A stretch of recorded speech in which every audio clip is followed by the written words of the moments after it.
انگلی کے جوڑ میں سائنووائل فلوئڈ نامی ایک چکنا مادہ ہوتا ہے. اس مادے میں آکسیجن، نائٹروجن اور کاربن ڈائی آکسائڈ شامل ہوتے ہیں. انگلی چٹکانے پر آواز ان گیسوں کے مادے سے تیزی سے خارج ہونے کی وجہ سے آتی ہے. اگر انگلی چٹکانے کے فوراً بعد جڑ کا ایکس رے لیا جائے تو اس میں گیس کا بلبلہ نظر آئے گا. جانو اور جانتے رہو.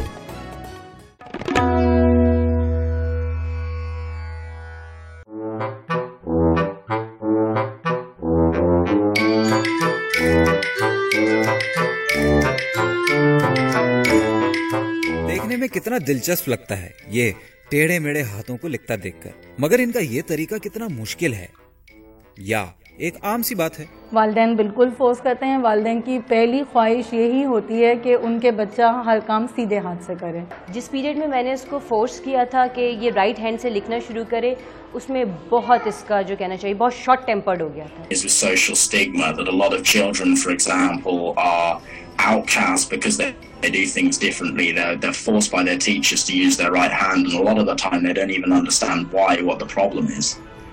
So yes, I think living in a right-handed world has definite disadvantages for a lot of left-handers. اگر ایک بچہ پہلے 6 سال میں اسی کنفیوژن کا شکار رہے گا، والدین اس کے لیے یہی مشکلات پیدا کرتے رہیں گے کہ تم لیفٹ سے کرو، رائٹ سے کرو، تو آپ نے جو اس کا فارمیٹو پیریڈ تھا، جو اس کا بنیاد بنانے کا وقت ہے، وہ آپ نے اس میں ضائع کر دیا. ارے بھائی، اگر ان سے سیدھے ہاتھ سے نہیں لکھا جاتا تو کیا ہوا؟ سیدھے ہاتھ والے بھی ذرا الٹے ہاتھ سے لکھ کر دکھائیں تو ان کا دکھ سمجھیں. اس کے 2-3 جو ہے وہ ٹپس یہ ہوتی ہیں کہ ایک تو ان کو آپ راؤنڈ ٹپ دیں، بہت پوائنٹڈ ٹپ نہ دیں، کیونکہ وہ بچے زیادہ گاڑ کے لکھتے ہیں، اس میں پیپر پھٹ جاتا ہے. دوسرا یہ ہوتا ہے کہ جو لیفٹ ہینڈرز کا پوسچر ہوتا ہے، اس کے لیے ریکمینڈ یہ کیا جاتا ہے کہ جب ہم رائٹنگ پیپر ہے اس کو 45 ڈگریز کی طرف اوپر سے ٹلٹ کر کے رکھیں رائٹ ہینڈ کی طرف، کیونکہ عموماً اگر آپ پیپر سیدھا رکھیں تو بچے ٹیڑھے بیٹھ کے کام کرتے ہیں اور وہ ہک پوزیشن میں اپنا ہاتھ لے کر آتے ہیں، جس سے ان کی آئی سائٹ پہ بھی ڈاکٹرز کہتے ہیں کہ اثر پڑتا ہے، کیونکہ پھر وہ جھک کے لکھتے ہیں، انہیں فارمیشن صحیح نظر نہیں آتی.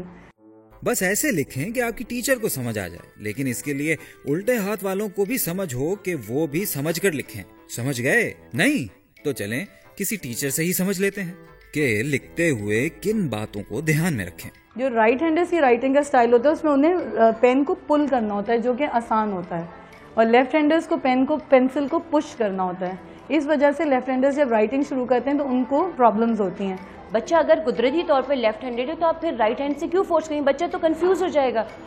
تو پھر یہ ہوتا تھا، اس کا بہتر انہوں نے سولوشن مجھے یہ بتایا کہ آپ نے بچے کو پینسل گرپ نہیں کرانی ہے کہ آپ نے رائٹ ہینڈ میں پکڑا دیا اور بچے نے لکھا. آپ پینسل اس کی رائٹنگ ٹیبل پہ رکھ لیں، بچہ جس میں کمفرٹیبل فیل کرے گا وہ ہاتھ سے پینسل پکڑے گا اور ہی اسٹارٹ رائٹنگ. بس لیفٹ ہینڈرز اور رائٹ ہینڈرز میں یہ فرق ہوتا ہے کہ ہم جب رائٹ ہینڈرز کو دے رہے ہوتے ہیں نیا کام تو ہم انہیں اپنے الٹے ہاتھ پہ بٹھاتے ہیں تاکہ انہیں ہر چیز کلیئرلی نظر آئے اور وہ اس کو سمجھ سکیں، صحیح طرح صاف طرح سے پورا ہر چیز دیکھ سکیں ہر اسٹیپ کو.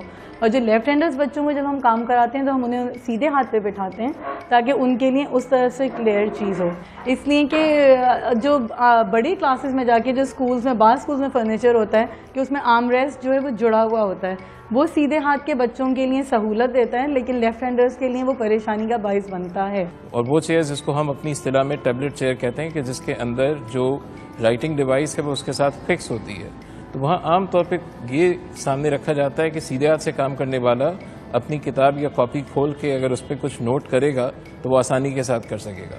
اگر اسی چیئر کو ذرا ایلونگیٹ کر دیا جائے، اس کو مستطیل بنا دیا جائے، تو اس سے جو لیفٹ ہینڈر ہے اس کی بھی سہولت اتنی ہو جائے گی جتنے کی سیدھے ہاتھ سے کام کرنے والے کی ہوگی. لیکن بات یہ ہے کہ پہلے اس چیز پہ بغور اس کا جائزہ لیا جائے اور پھر اس کے بعد اس کو استعمال کیا جائے تو اس کا بہت فرق پڑ سکتا ہے. لکھنا لکھانا تو ہو گیا، پر یہ دماغ کے سیدھے حصے والے بیچارے جب کھانا کھانے بیٹھتے ہیں تو آئیے یہ بھی دکھا دیں. کیونکہ ہی فیلز کمفرٹیبل کہ وہ لیفٹ ہینڈ سے اسپون کو گرپ کرے اور لیفٹ ہینڈ سے کھائے. ہماری کوشش ہوتی ہے بچے کو رائٹ ہینڈ سے کھانا کھلانے کی، تو یہ دیکھا ہے کہ رائٹ ہینڈ سے کھاتا تو ہے لیکن اپنا بہت ہینڈ ٹرن کرتا ہے اور پھر اپنے منہ تک لے کے جاتا ہے، اور بہت دفعہ ایسا ہوتا ہے یا تو اسپون گر جاتا ہے یا نوال وہ جو بھی اس میں رائس ہوتے ہیں یوزلی وہ گر جاتے ہیں. تو پھر یہ ہوتا ہے کہ he use to leave eating food, کہہ دیتے ہیں بس منہ سے نہیں کھایا جا رہا. تو یہ ایک میجر پرابلم اس کے ساتھ. یہ تو کچھ نہیں، میں آپ کو ایک خوفناک کہانی سناتا ہوں ایک امریکی قبیلے کی، جہاں رہتا تھا الٹے ہاتھ سے کھانے والا بچہ۔ جب وہ کھانا کھانے بیٹھتا تو لوگ اس بچے کا الٹا ہاتھ جھولے سے باندھ دیا کرتے تھے، اور یہی سختی انڈونیشیا اور انڈیا میں بھی ہے۔ اس سختی کی وجہ ہمیں یہ سمجھ آئی کہ بہت سے معاشروں میں الٹے ہاتھ سے کھانے کو ایک ٹیبو سمجھا جاتا ہے۔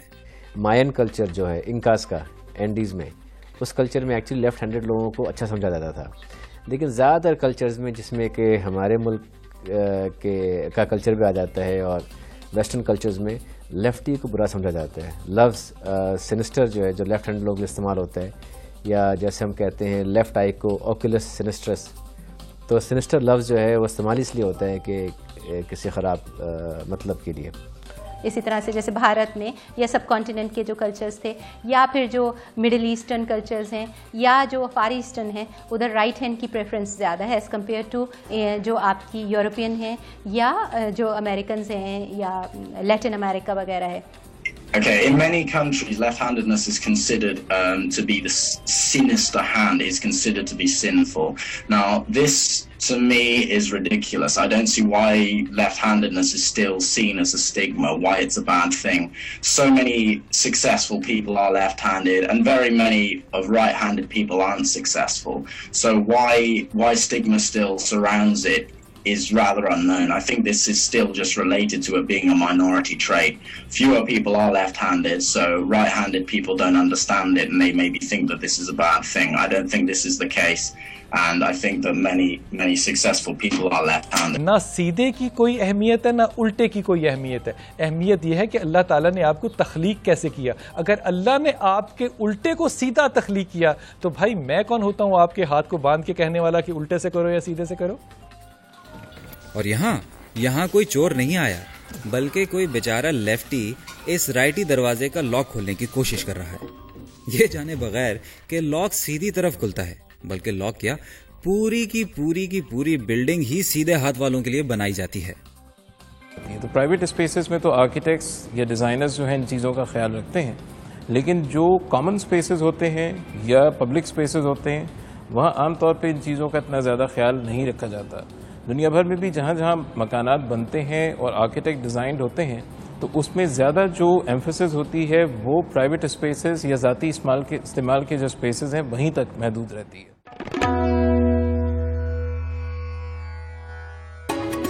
کیا آپ جانتے ہیں کہ دنیا کی سب سے مہنگی انگلیاں کس شخص کی ہیں؟ جواب جانیے بریک کے بعد۔ دنیا کی سب سے مہنگی انگلیاں سب سے تیزی سے وائلن بجانے کا عالمی ریکارڈ بنانے والے فنکار بین لی کی ہیں۔ ان کی انگلیوں کا قیمہ 30 لاکھ پاؤنڈ یعنی 42 کروڑ 60 لاکھ روپے ہے۔ جانو اور جانتے رہو۔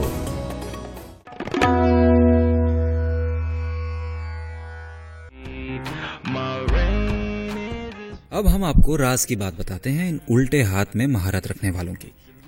اگر یہ کسی کھیل کے میدان میں آ جائیں تو سامنے والے کا حال برا ہو جائے، چاہے کوئی بھی کھیل ہو، کھبے چھائے نظر آتے ہیں۔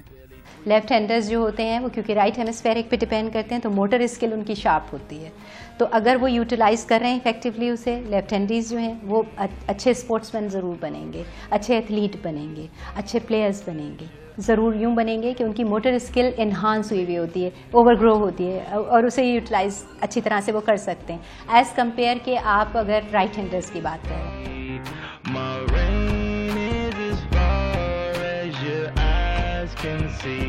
It's amazing, so amazing, so amazing, so amazing. I'm exhausted. اب یقین نہ آئے تو اپنے وسیم اکرم کو ہی دیکھ لیں، جو دنیا کے پہلے بالر ہیں جس نے ون ڈے انٹرنیشنل میں 400 سے زائد وکٹیں لیں۔ اور اگر پھر بھی یقین نہ آئے تو سعید انور کو دیکھ لیں، ان کی یادگار اننگز جس میں 194 رنز بنائے تھے، وہ بھی انڈیا میں، وہ تو ضرور یاد ہوگی۔ اور ہاں، صرف کرکٹ میں ہی فائدہ نہیں ہوتا، ٹینس میں امریکی کھلاڑی راسکو ٹنر، جن کی تیز ترین سروسز لوگوں کو آج تک یاد ہیں، اور آج کل کے ورلڈ نمبر 1 رفائل نڈال بھی کھبے ہی ہیں۔ ان تمام ہستیوں نے اپنی زندگیوں میں بہت کچھ حاصل کیا اور شہرت پائی، جیسے مائیکل اینجلو کی پینٹنگز نے دنیا میں تہلکہ مچا دیا، تو نیوٹن بھائی کے سر پر اگر سیب نہ گرتا تو دنیا کو فورس آف گریوٹی کے بارے میں کیا پتا چلتا۔